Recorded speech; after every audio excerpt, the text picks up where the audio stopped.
Doctor Sohini Shastri Bharat বিখ্যাত জ্যোতিষ ব্যক্তিত্ব। একাধারে তিনি কেপি অ্যাস্ট্রোলজার, হস্তরেখাবিদ, বাস্তুবিদ ও সংখ্যাতত্ত্ববিদ। দেশ ও বিদেশের বিভিন্ন প্রান্ত থেকে তিনি তাঁর শ্রেষ্ঠত্বের স্বীকৃতি পেয়েছেন। তিনি বলিউড ডিভা মাধুরী দীক্ষিতের হাত থেকে বেস্ট অ্যাস্ট্রোলজি ইন ইন্ডিয়া হিসাবে ইন্টারন্যাশনাল এক্সিলেন্সি অ্যাওয়ার্ড পেয়েছেন থাইল্যান্ড থেকে।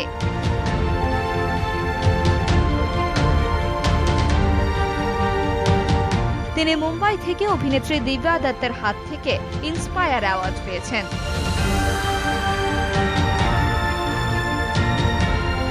অভিনেত্রী রবিনা টন্ডনের হাত থেকে India's brands and leadership award পেয়েছেন। অভিনেত্রী ও বিজেপি সাংসদ কিরণ খেরের হাত থেকে সোশ্যাল ইম্প্যাক্ট অ্যাওয়ার্ডে ভূষিতা হয়েছেন। বিশ্ব সুন্দরী সুস্মিতা সেনের হাত থেকে গোয়াতে ইন্টারন্যাশনাল ফিল্ম অ্যাওয়ার্ড পেয়েছেন।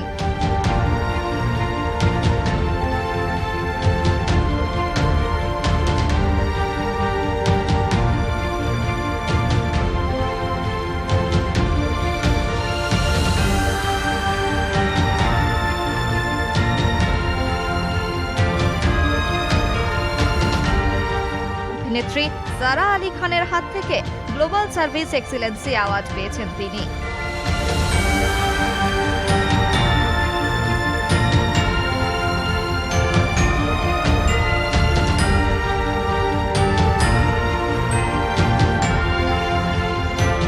অভিনেত্রী সোনাম কাপুরের হাত থেকে গ্লোবাল বিজনেস অ্যাওয়ার্ড পেয়েছেন।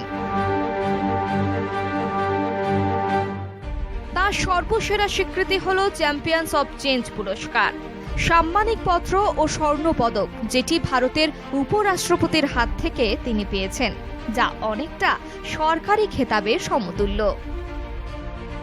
ভারত বিখ্যাত অভিনেতা, অভিনেত্রী এবং রাজনৈতিক ব্যক্তিত্বের সাথে ওনার সচিত্র ও হৃদ্যতাও সমভাবে দৃষ্টান্ত স্থাপন করেছে, যা অতুলনীয় ও প্রশংসিত।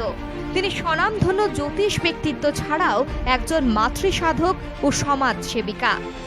অখ্যাত থেকে বিখ্যাত বহুজনকে তিনি জ্যোতিষ ও মাতৃসাধনার দ্বারা উপকৃত ও চমৎকৃত করেছেন।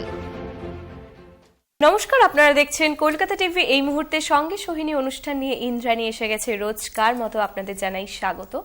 আর ইতিমধ্যে বুঝেই গেছেন কলকাতা টিভিতে রাত্রি 12টা মানেই আমরা আমাদের পাশে পেয়ে যাই আমাদের আলোর দিশারি, আন্তর্জাতিক খ্যাতিসম্পন্ন স্বনামধন্য বাস্তুবিদ, হস্তরেখাবিদ, সংখ্যাতত্ত্ববিদ, KP astrologer doctor Sohini Shastri, যিনি বিগত অনেক বছর ধরে মানুষকে আলোর পথ দেখাচ্ছেন।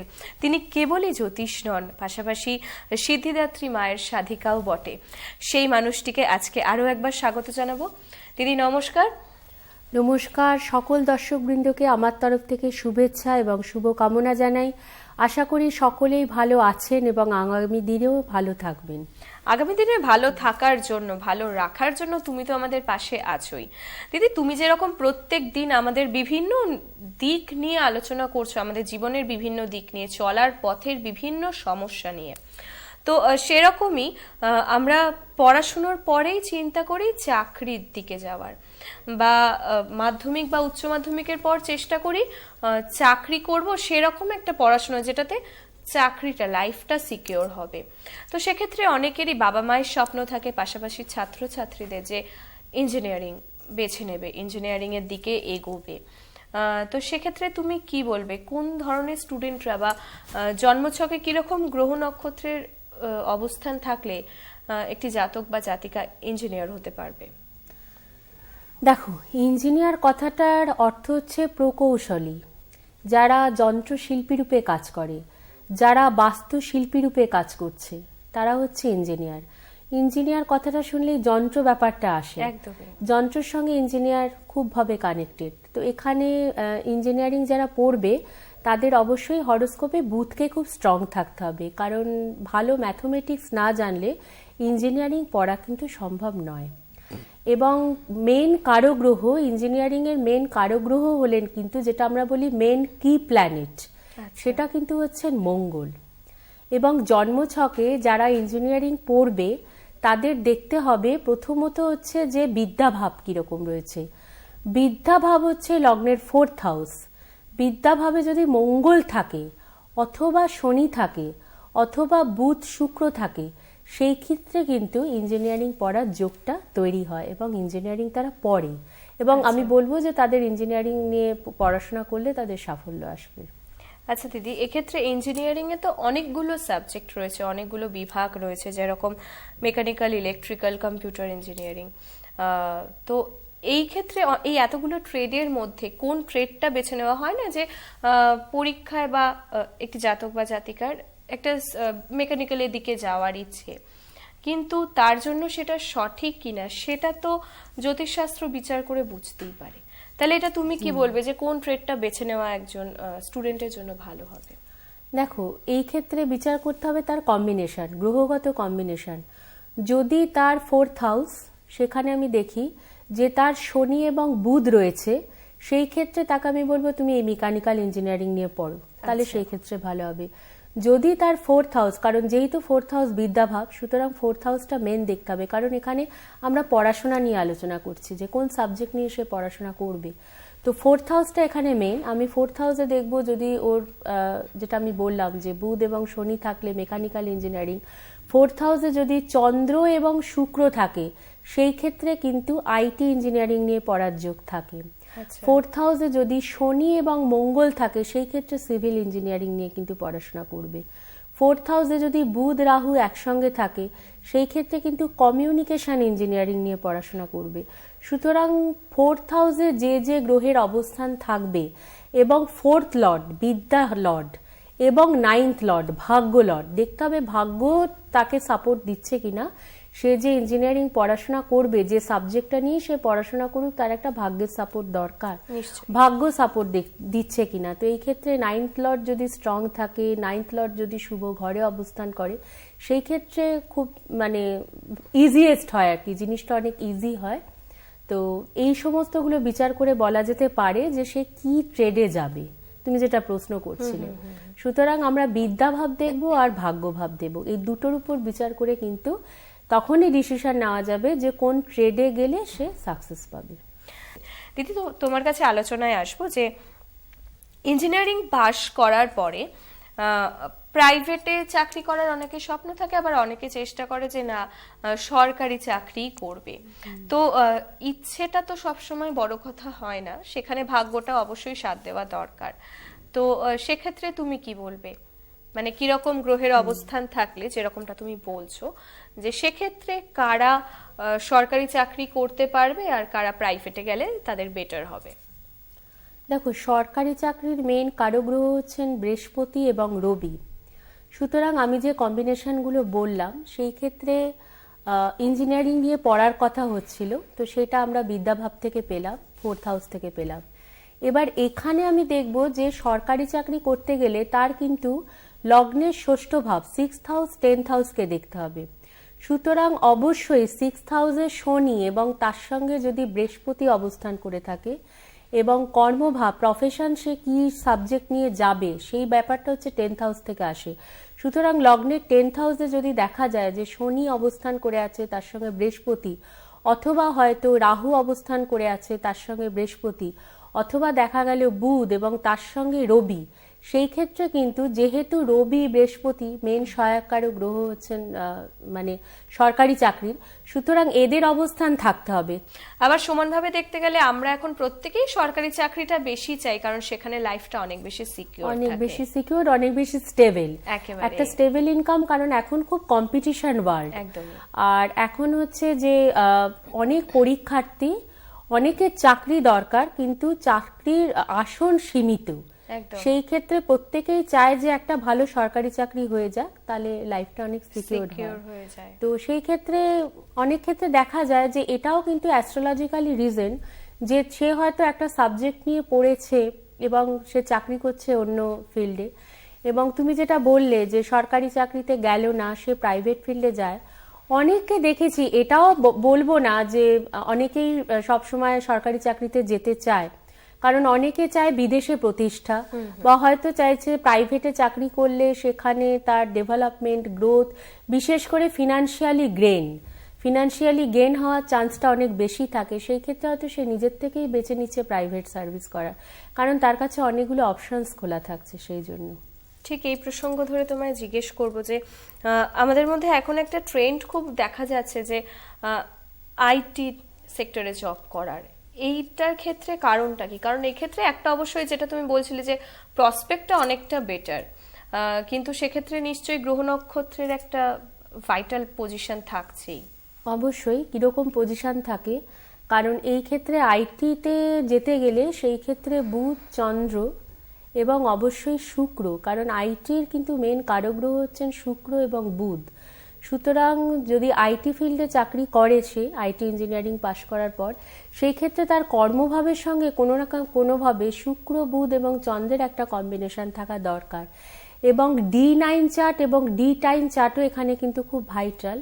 কর্মভাব D10 চার্ট থেকে আমরা বিচার করি, এবং সেখানে যদি কর্মভাবে দেখা যায় বুধ চন্দ্র সহযোগে রয়েছে, অথবা শুক্র বুধ একসঙ্গে রয়েছে, অথবা দেখা গেল যে শুক্রের উপর চন্দ্রের দৃষ্টি রয়েছে, সেই ক্ষেত্রে কিন্তু, অথবা চন্দ্রের উপর বুধের গুড ইনফ্লুয়েন্স রয়েছে, সেই ক্ষেত্রে কিন্তু সে আইটি ফিল্ডে যাবে এবং আইটি প্রফেশনে থাকতেই সে বেশি পছন্দ করবে। একদমই। আপনারা নিশ্চয়ই বুঝতেই পারছেন যে এরকম সমস্যার সম্মুখীন আমরা প্রতিনিয়ত হচ্ছি আমাদের কাজের জায়গায়। তো সেই সমস্ত সমস্যা থেকে বেরিয়ে আসার জন্য সঠিক মানুষকে নির্বাচন করতে হবে, যিনি আপনাকে সঠিক পথ দেখাবে। আর সেই মানুষটি কতটা সঠিক সেটা যাচাই করার বিভিন্ন উপায় তো রয়েছেই। আপনারা ইতিমধ্যে দেখতেই পাচ্ছেন যে সোহিনীদি নানা সম্মানে সম্মানিত, নানা অ্যাওয়ার্ড রয়েছে তার ঝুলিতে। তার মধ্যেই হলো চ্যাম্পিয়ন অফ চেঞ্জ, যেটা তিনি ভাইস প্রেসিডেন্টের হাত থেকে পেয়েছেন, এবং এটা জ্যোতিষীর মধ্যে একটা অন্যতম সেরা অ্যাওয়ার্ড। কারণ এই মুহূর্তে বোধহয় এই সম্মানটা তুমি একমাত্র পেয়েছো। তো অ্যাস্ট্রোলজার হিসাবে অবশ্যই আমি পেয়েছি, আর তাছাড়া বিভিন্ন সেক্টর থেকে, বিভিন্ন ক্ষেত্র থেকে অনেক মানুষই পেয়েছেন। এটা ইন্ডিয়ার মানে 38 জন ব্যক্তিকে এই অ্যাওয়ার্ডটা দেওয়া হয়েছে, এবং সেই ক্ষেত্রে বিভিন্ন বিভিন্ন ফিল্ড থেকে গেছে। কেউ হয়তো এডুকেশন ফিল্ড থেকে, কেউ মেডিকেল ফিল্ড থেকে গেছেন, তাদেরকে দেওয়া হয়েছে। যেরকমটা অ্যাস্ট্রোলজার ফিল্ড থেকে তুমি গেছো, তার মানে বুঝতেই পারছেন যে সেই মানুষটি নিশ্চয়ই অন্যদের থেকে অনেকটাই আলাদা, আর তার জন্যই সেই মানুষটাই সঠিক আপনাকে আপনার সঠিক রাস্তাটা দেখিয়ে দিতে পারবে। দিদি, আমরা আলোচনায় ফিরবো যে ইঞ্জিনিয়ারিং প্রফেশনে যারা থাকে তাদের মধ্যে অনেকেরই ইচ্ছা থাকে বিদেশে গিয়ে পড়াশুনো করার, বিদেশে গিয়ে চাকরি করার। তো চাকরিটা তো পড়ার পরের প্রসঙ্গ, আগে যদি আসি বিদেশে পড়াশুনোর ক্ষেত্রে, সেক্ষেত্রে কারা, মানে সবারই ইচ্ছে থাকলে, যেটা আমরা বারবারই বলি, ইচ্ছে থাকলেই হয়ে ওঠে না। তো পড়াশোনাটা কারা করতে পারবে, এটা তুমি কি বলবে? বিদেশে গিয়ে ইঞ্জিনিয়ারিং পড়ার যোগ তাদেরই জন্মছকে থাকবে সেই ক্ষেত্রে যদি তাদের 3rd, 9 এবং 12th কানেক্টেড হয়। কারণ আমরা সকলেই জানি যে বিদেশে গিয়ে পড়াশোনা করলে একটা 12th হাউসের একটা কারো কথা দরকার, 12th লর্ডের একটা ভূমিকা প্রচণ্ডভাবে প্রয়োজন। 12th কানেক্টেড না হলে বিদেশে গিয়ে পড়াশোনা করাটা সম্ভব হয় না। এবং সেই ক্ষেত্রে হচ্ছে অনেকেই কি করে যে পড়াশোনা করে এবং ফিরে আসে, অনেকে আবার সেখানে স্টেও করে যায়। তো এই ক্ষেত্রে দেখতে হবে 3rd হাউস, এবং আমি 9th হাউসকে দেখবো, এবং তার সঙ্গে অবশ্যই 12th এবং 11th। কারণ সর্বোপরি আমি যেটা করতে চাইছি আমি সাকসেস পাবো কিনা সেটা কিন্তু আমাকে 11th হাউস দেবে, এবং সেখানে 11th লর্ডকে যথেষ্ট স্ট্রং থাকতে হবে, ওয়েল প্লেসড হতে হবে। 12th লর্ড যদি কোনোভাবে 9th হাউসের সঙ্গে কানেক্টেড হলো, 9th লর্ড এবং 12th লর্ড যদি একসঙ্গে কানেক্টেড হয় এবং দে আর সিটেড ইন ওয়েল প্লেসড, তাহলে সেই ক্ষেত্রে কিন্তু খুব সাফল্য আসে এবং তারা কিন্তু বিদেশে গিয়ে পড়াশোনা করতে পারে। তাহলে দিদি, পাশাপাশি যদি চাকরির কথা বলি, যে যারা বিদেশে চাকরি করতে চাইছে, অনেকেরই হয় যে এখানে থেকে পড়াশোনা করার পর চাকরি করতে যাচ্ছে ভালো জায়গায়, তো সেক্ষেত্রে তুমি কি বলবে, তাহলে কারা করতে পারে সেটা? চাকরি ক্ষেত্রে কর্মভাবকে দেখব। এখানে যেমন আমরা হায়ার স্টাডি দেখলাম নবম ভাব থেকে, ভাগ্যস্থান থেকে দেখলাম, সেই ক্ষেত্রে কর্মভাব থেকে দেখতে হবে। সেই ক্ষেত্রে লগ্নের 6th হাউস এবং 10th হাউস আমি জাজমেন্ট করব। যদি দেখা যায় যে লগ্নের 6th এবং 12th হাউসের সঙ্গে কানেক্টেড হয়েছে, তাহলে সেই ক্ষেত্রে কিন্তু তারা বাইরে গিয়ে চাকরি করবে। এবং একটা জিনিস বলি, বাইরে যাওয়ার একটা অনেকগুলো বিষয় থাকে। যেমন বাইরে যে সমস্ত গ্রহরা মেনলি জন্মছকে যদি তাদের খুব বেশি স্ট্রং ইনফ্লুয়েন্স থাকে, তারা কিন্তু প্রায়শই দেখা যায় বিদেশে গিয়ে সেটেল ডাউন করছে। কিরকম? লগ্নের 4th হাউস হচ্ছে বাসস্থান। আমি কোন জায়গায় বসবাস করছি, আমি নিজের দেশে আছি নাকি আমি যে জায়গায় জন্ম করেছি তার বাইরে আছি, জন্মস্থান যেখানে তার থেকে বাইরে আছি, নাকি আমি বিদেশে রয়েছি। এখন যদি দেখা যায় যে জন্মছকে লগ্নের 4th হাউস, যেটা কিন্তু আমাদের বাসস্থান, যেখানে আমরা বসবাস করি, সেখানে যদি রাহু, কেতু অথবা শনি অবস্থান করে থাকে, তাহলে কিন্তু বেশিরভাগ ক্ষেত্রেই দেখা যায় মানুষের জন্ম ইন্ডিয়াতে কিন্তু তারা কর্মসূত্রে বিদেশে রয়েছে। শুধুমাত্র যে 10th 12th কানেকশন হলেই তারা বিদেশে থাকবে তাও নয়, সেই সঙ্গে 4th হাউসকেই দেখতে হবে যে তাদের বাসস্থান কোথায়, তারা কোথায় সেটেল ডাউন করবে, তারা কি বিদেশে থাকবে নাকি স্বদেশে থাকবে। স্বদেশে থাকলে অবশ্যই তাদের 4th হাউসে হয়তো বৃহস্পতি আছে, অথবা হয়তো তাদের 4th হাউসে চন্দ্র আছে, অথবা 4th হাউসে হয়তো শুক্র আছে। সেই ক্ষেত্রে কিন্তু তারা স্বদেশেই প্রতিষ্ঠা লাভ করবে। আর অনেকে কিন্তু বিদেশে প্রতিষ্ঠা লাভ করে, তাদের ক্ষেত্রে 4th হাউসটাও কিন্তু খুব গুরুত্বপূর্ণ বিষয়, সেটাও কিন্তু দেখতে হবে। খুব গুরুত্বপূর্ণ হাউস এটা। আমি 10th দেখবো, 12th দেখবো, তার সঙ্গে আমাকে 4th হাউসও বিচার করতে হবে। ঠিক সেরকমটাই দিদির কথা শুনতে শুনতে যেটা বারবারই আমার মনে হয় বা মনে হচ্ছিল যে আপনাদেরও জীবনে এরকম অনেক সমস্যা থাকে, দিদিও প্রতিনিয়ত সেই সব সমস্যার প্রশ্নের সম্মুখীন হচ্ছেন এবং তাদের সঠিক উত্তর দিয়ে চলেছেন। এবং আপনার জীবনে আরো অনেক প্রশ্ন থাকলে অবশ্যই আসুন দিদির সাথে দেখা করতে। দিদির কাছে আসতে হলে অবশ্যই আপনারা তাকে পেয়ে যাচ্ছেন কলকাতায় তার নিজস্ব চেম্বার রাসবিহারী মোড়ে অভিষেক পয়েন্টে। এছাড়া তো বম্বে, দিল্লি, পুনেতে আছেনই। আপনি আপনার সুবিধা মতো যে কোনো একটি চেম্বারে চলে আসতেই পারেন এবং আসার আগে অগ্রিম বুকিং করতে হবে। বুকিং নাম্বারটি হলো 9674727980, 9831345160। এই দুটি নাম্বার পেয়ে যাচ্ছেন, যেখানে আগে থেকে বুকিং করে হাতে সময় নিয়ে, ধৈর্য নিয়ে আর অবশ্যই বিশ্বাস নিয়ে তো আসতেই হবে। দিদি, তোমার কাছে জানতে চাইবো যে তো সেক্ষেত্রে কারা যাবে ইলেকট্রিক্যাল ইঞ্জিনিয়ার? দেখো, ইলেকট্রিক্যাল ইঞ্জিনিয়ারিং যারা পড়বে তাদের জন্মছকে অবশ্যই বুধ এবং রাহুকে স্ট্রং থাকতে হবে। তাদের যদি জন্মছকের 4th হাউসে যদি রাহু থাকে, কর্মভাব, 10th হাউসে যদি বুধ থাকে, 10th হাউস লর্ড যদি 11th হাউসের সঙ্গে কানেক্টেড হয়, চতুর্থভাবে যদি দেখা গেল রাহু অবস্থান করে আছে, বুধের দৃষ্টি রাহুর উপর রয়েছে, সেই ক্ষেত্রে কিন্তু তারা ইলেকট্রিক্যাল ইঞ্জিনিয়ারিং নিয়ে পড়াশোনা করবে। অবশ্যই 11th হাউসের একটা কানেকশনস দরকার, কারণ পড়াশোনা করলেই হবে না, সেখানে পাশও করতে হবে এবং চাকরিও করতে হবে। সুতরাং 11th হাউসকে বলবান থাকতে হবে। এবং আরেকটাও জিনিস যে ইঞ্জিনিয়ারিং কোন সূত্র থেকে আমরা ইনকাম করছি, কারণ আমাদের ইনকাম সোর্সটা কোথার থেকে হচ্ছে, সেটা কিন্তু আমাদের 2nd হাউস থেকে হচ্ছে, লগ্নের 2nd হাউস। লগ্নের 2nd হাউসেও যদি অনেক সময় দেখা যায় যে রাহু রয়েছে অথবা বুধ অবস্থান করে আছে, সেই ক্ষেত্রেও কিন্তু অনেক সময় ইলেকট্রিক্যাল ইঞ্জিনিয়ারিং পড়ার যোগ থাকছে এবং তার সঙ্গে 4th, 11th, 9th কানেকশনস দেখে নিচ্ছে, কিন্তু ইনকাম সোর্সটা কিন্তু তার ইঞ্জিনিয়ারিং ফিল্ড থেকেই আসছে। সে একজন ভালো ইঞ্জিনিয়ার এবং সে তার কর্মের মাধ্যমে সেই ইনকামটা করছে। তো দিদি, একটু বলো যে অনেকেই হচ্ছে যে খুব ভালো স্টুডেন্ট, অনেক ভালো নাম্বার আছে, অনেক ভালোভাবে সে ইঞ্জিনিয়ারিং পাশ করলো, কিন্তু চাকরির ক্ষেত্রে গিয়ে যেরকম চাকরি তার পাওয়ার কথা সেরকমটা পাচ্ছে না, বা চাকরিতে কোথাও গিয়ে সেই জব স্যাটিসফ্যাকশনটা নেই। তো এটার পিছনেও নিশ্চয়ই গ্রহের কিছু অবস্থান আছে, তুমি কি বলবে? গ্রহের অবস্থান মানে চাকরি ক্ষেত্রে অসাফল্যতা, সেইটা বেশিরভাগ ক্ষেত্রে আমি দেখে থাকি যে জন্মছকে মেন জিনিসটা হচ্ছে কর্মভাব। এখানে অনেক সময় দেখা যায় কর্মলর্ড নিজস্ব হাউসেই সিচুয়েটেড, নিজস্ব হাউসে সিচুয়েটেড, হয়তো যথেষ্ট বলবান গ্রহ নিজস্ব ঘরেই রয়েছে। অ্যাকচুয়ালি আমরা জানি যে যে কোনো গ্রহ যদি নিজস্ব ঘর অকুপাই করে থাকে, সেই ক্ষেত্রে কিন্তু অনেক বেশি সাকসেস তারা দেয়, কারণ তারা নিজস্ব ঘরে থাকা মানে দে আর প্লিজড, তারা খুব সুন্দরভাবে কাজ করতে পারে। শত্রু ঘরে থাকলে ভালো কাজ করতে পারে না, মিত্র ঘরে, নিজস্ব ঘরে থাকলে তারা অনেক বেশি স্ট্রং হয়। কিন্তু কি হয়, এখানেও একটা কানেকশন, 10th হাউস মানে কিন্তু 11th হাউসের 12th ঘর, ঠিক আছে? 11th হাউসের 12th মানে দ্বাদশ। দ্বাদশ মানে আমরা সবসময় বলি একটা ব্যর্থতা, একটা লস্ট। যাই করছি, পরিশ্রম করছি, এফার্ট দিচ্ছি, কিন্তু কোনোভাবেই সাকসেস আসছে না। সেই ক্ষেত্রে হয়তো কর্মলট কর্মঘরে রয়েছে, 11th হাউস সাকসেস দিচ্ছে, 11th এর 12th হাউস কিন্তু তার পরের মানে আগের রাশি না, পরের রাশি মানে 10th হাউস। সুতরাং সেই ক্ষেত্রে ব্যর্থতা আসছে, এটা কিন্তু বেশিরভাগ ক্ষেত্রে দেখা যায়। অথবা কর্মলট যদি কোনোভাবে রেট্রোগ্রেড হয়ে যায়, সেই ক্ষেত্রেও কিন্তু প্রচুর পরিশ্রম করা সত্ত্বেও কিন্তু তাদের সাকসেস আসে না। আরেকটা জিনিস, যে তার যে দশা চলছে সেই দশাতে হয়তো দেখা যাচ্ছে কোনো একটা অশুভ গ্রহ দশা চলছে, সেই ক্ষেত্রেও কিন্তু সেই সময়টা তাকে প্রচুর এফার্ট পরিশ্রম করতে হচ্ছে, রেজাল্ট আসছে না।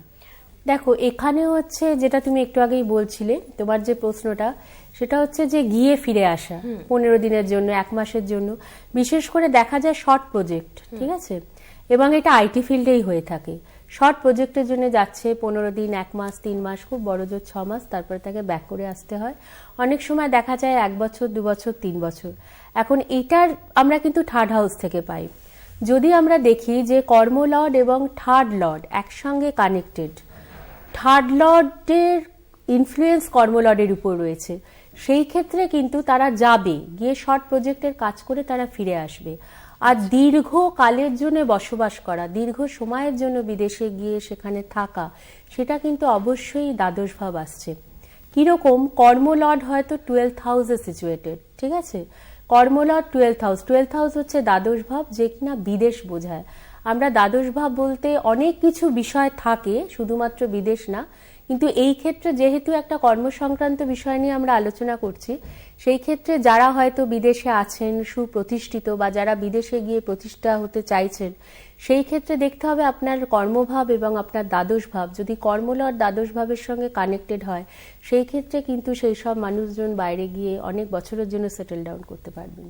দিদি, যেটা আমরা আলোচনা করছি আজকে ইঞ্জিনিয়ারিং এর বিভিন্ন পার্ট নিয়ে, তো তুমি একটু বলো, এই সময় টেলিকমিউনিকেশন নিয়ে পড়ারও একটা বেশ ট্রেন্ড এসেছে, তো শুধু ট্রেন্ড আসলেই তো হবে না, আমাদেরকে বুঝতে হবে যে কোনটা আমাদের জন্য সঠিক পথ, কোন ট্রেডটা আমরা বেছে নেব। তো তুমি কি বলবে, এটা কাদের কাদের পক্ষে এই দিকটায় যাওয়াটা সুইটেবল? দেখো, টেলিকমিউনিকেশন নিয়ে পড়াশোনা করতে গেলে অবশ্যই তার বিদ্যাভাবে তাকে বুধ, অবশ্য রাহুর একটা কানেকশনস থাকা দরকার আছে। তো 4th হাউস থেকে আমরা বিদ্যাভাব বিচার করি, তো লগ্নের 4th হাউসে যদি রাহু থাকে অথবা বুধ থাকে, সেই ক্ষেত্রে কিন্তু কমিউনিকেশনস ইঞ্জিনিয়ারিং নিয়ে পড়ার ঝোঁকটা থাকে। এবং সেই ক্ষেত্রে যারা এটা নিয়ে পড়াশোনা করছে, এবং দেখতে হবে পরবর্তীকালে তারা এই বিষয় নিয়ে সার্ভিসও করবে কিনা, এবং সেই সঙ্গে আমি সঙ্গে সঙ্গে দেখে নেব তার নবাংশ চার্টটা একটু দেখব, নবাংশ চার্টে কর্মভাবকে দেখব, এবং নেটাল চার্টে তার কর্মভাবকে দেখব। এবার কর্মভাব হচ্ছে 6th এবং 6th এবং 10th হাউস লর্ড যদি দেখা যায় শুক্র হয়, বা 6th এবং 10th হাউস লর্ড যদি চন্দ্র হয়, যদি বুধের নক্ষত্রে থাকে বা রাহুর নক্ষত্রে থাকে, সেই ক্ষেত্রে কিন্তু, এবং বলবান যদি রাহু 2nd হাউসে থাকে, গুড পজিশনে থাকে, 4th হাউসে রয়েছে পড়াশোনার ঘরে, 9th হাউসে রয়েছে, 10th হাউসে রয়েছে, সেই ক্ষেত্রে কিন্তু এরা টেলিকমিউনিকেশন নিয়ে পড়াশোনা করবে, এবং সেই ক্ষেত্রে তার প্রফেশনটাও কিন্তু টেলিকমিউনিকেশনেই তারা যাবে। কারণ এখানে টেলিকমিউনিকেশন কিন্তু বুধ রাহুর উপর, কারণ আমরা সকলেই জানি রাহু কিন্তু কমিউনিকেশন, বুধ হচ্ছে কমিউনিকেশন, মানুষের মধ্যে কমিউনিকেশন, সেটা কিন্তু বুধ দেয়, এবং কমিউনিকেশনের সহায়তাকারক গ্রহ কিন্তু হচ্ছেন রাহু। রাহু যদি বলবান না থাকে, স্ট্রং না থাকে, সেই ক্ষেত্রে কিন্তু টেলিকমিউনিকেশন সাবজেক্ট নিয়ে পড়া কখনোই সম্ভব নয়। ঠিক।